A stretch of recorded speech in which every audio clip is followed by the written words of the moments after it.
और उस कृपा का दर्शन आप और हम नित्य कर रहे हैं। कितना दिव्य दर्शन है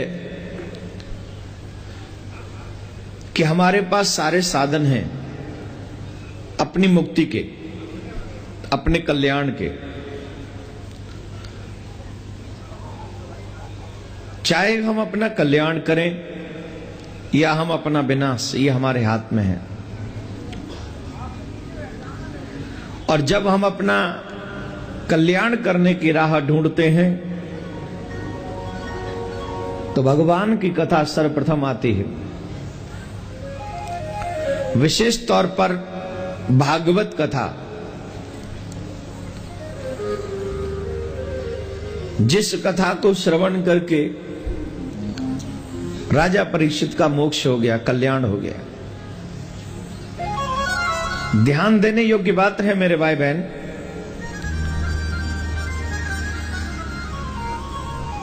जो लोग ये कहते हैं कि अभी हमारा समय नहीं है, जब समय होगा अर्थात वृद्ध अवस्था होगी तब हम कथा सुनेंगे या धर्म करेंगे, तो उनके लिए एक बहुत अच्छा भाव है इस श्लोक में आया है। प्राण प्रयाण समय कफवात पित्तये। हमारे शास्त्र ऐसा कहते हैं, अगर जीव के अंतिम समय पर जीव के मुख से भगवत नाम निकल जाए तो कितना भी बड़ा पापी हो उसका भी कल्याण हो जाता है, कितना भी बड़ा पापी क्यों न हो। अच्छा लगा होगा आपको सुन के, लेकिन एक प्रश्न और है साथ में, क्या हमारे मुंह से अंतिम समय पर वो नाम निकलेगा? तो पुण्यात्माओं, बिना बताए पता कैसे चले?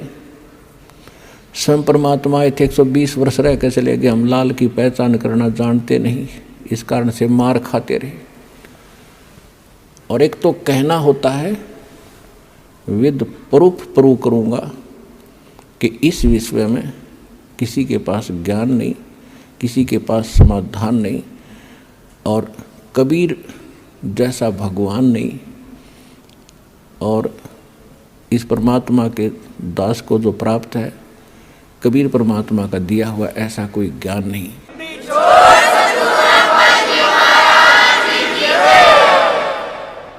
अब जो प्रसंग चल रहा है कि गीता ज्ञान दाता भी जन्म मृत्यु में, उसका उपासक भी जन्म मृत्यु में, इसलिए गीता अध्याय नंबर 7 के श्लोक नंबर 12 से लेकर 15 में गीता ज्ञान दाता कहता है कि अर्जुन, इस 7वें अध्याय में आपको ऐसा ज्ञान बता दूंगा कि फिर कुछ भी जानना शेष नहीं रहेगा।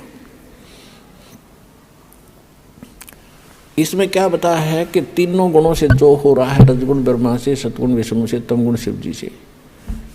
रजगुण ब्रह्मा से उत्पत्ति, सतगुण विष्णु जी से सतीथि, और तमगुण शंकर जी से संहार दोहरा। इसका निमित्त कारण मैं ही हूँ। प्रसंग थोड़ा सा रह गया बीच में। गीता अध्याय नंबर 8 के श्लोक नंबर 5 और 7 में गीता ज्ञानदाता ने अपनी साधना बता दी और अपनी परिस्थिति बता दी सारी, कि मुझे प्राप्त होगा, ओम नाम का जाप करेगा, युद्ध तो करना पड़ेगा।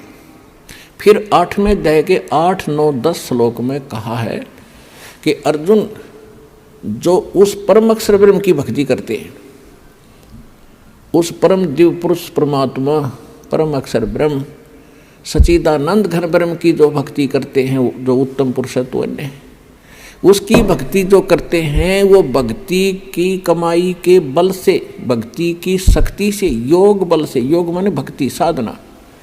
योग का अर्थ ये नहीं है कि सिर पदम लगा कर बैठ जाए आंखें बंद करके, या ऊपर न पैर कर लिए अटपट, ये योग नहीं है। योग का अर्थ होता है जोड़, आत्मा का परमात्मा से मिलन करना, ये भक्ति क्रम कहलाता है। तो योग माने भक्ति भी होती है, कि भक्ति योग के बल से, साधना के बल से, भक्ति की कमाई की शक्ति से उस परमात्मा के पास चला जाता है, और मेरी साधना करने वाला मुझे प्राप्त होता है। अब उस परमात्मा की भक्ति का उन्होंने मंत्र बता दिया 17वें अध्याय के 23वें श्लोक में, सांकेतिक। ओम तत् सत इति निर्देश ब्रह्मण तिर्विद समर्थ है। यानी सच्चिदानंद घन ब्रह्म के पाने का 3 मंत्र का जाप है, नथिंग एल्स, इसके अतिरिक्त कुछ नहीं।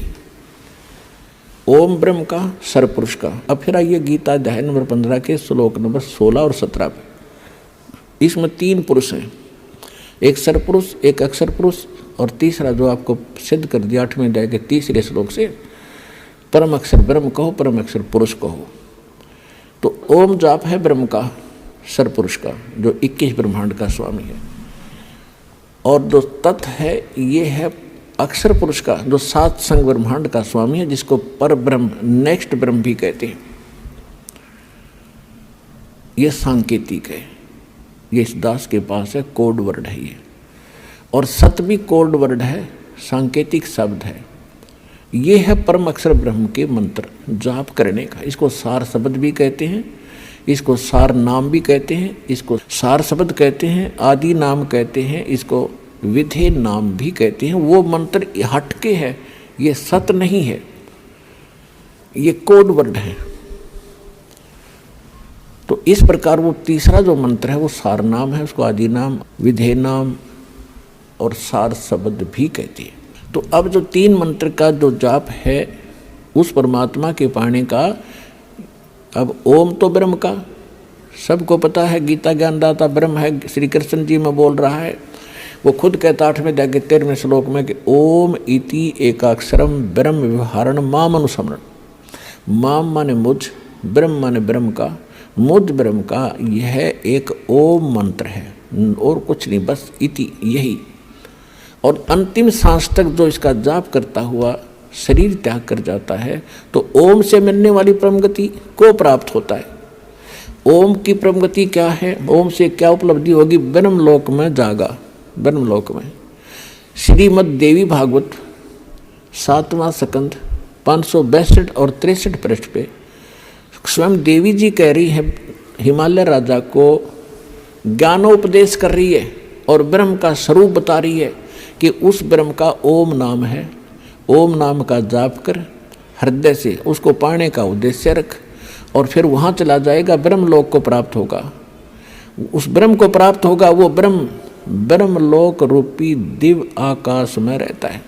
यानी ब्रह्म का साधक, ओम नाम का जाप करने वाला ब्रह्मलोक में जागा।